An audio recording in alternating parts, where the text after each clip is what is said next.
governor unabda akhoi chief secretary su yaure aduga home commissioner su yaure aduga mukhoy munda ini ba memorandum copy ki mardagi memorandum copy mai manga puga akhoi na manda thamtiba wafak macha khaina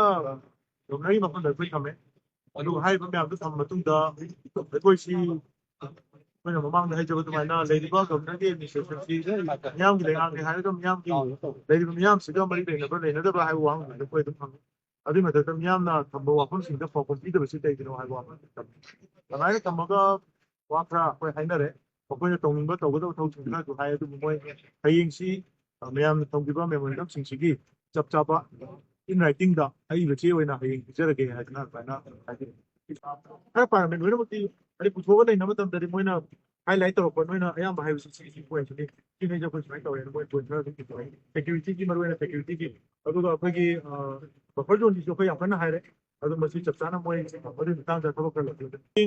ꯍꯌꯦꯡꯒꯤ ꯆꯦꯗꯨ ꯄꯥꯔꯒ ꯈꯪꯒꯅꯤ ꯃꯣꯏꯅ ꯄꯤꯔꯛꯀꯗꯣꯏꯀꯣ ꯑꯗꯨ ꯌꯥꯎ ꯍꯌꯦꯡꯁꯦ ꯃꯣꯏꯅ ꯄꯤꯔꯛꯀꯗꯣꯏꯕ ꯃꯣꯏꯒꯤ ꯄꯥꯎꯈꯨꯝꯁꯦ ꯑꯗꯨ ꯄꯥꯔꯀꯥꯟꯗ ꯍꯌꯦꯡꯁꯦ ꯑꯩꯈꯣꯏ ꯃꯌꯥꯝꯗ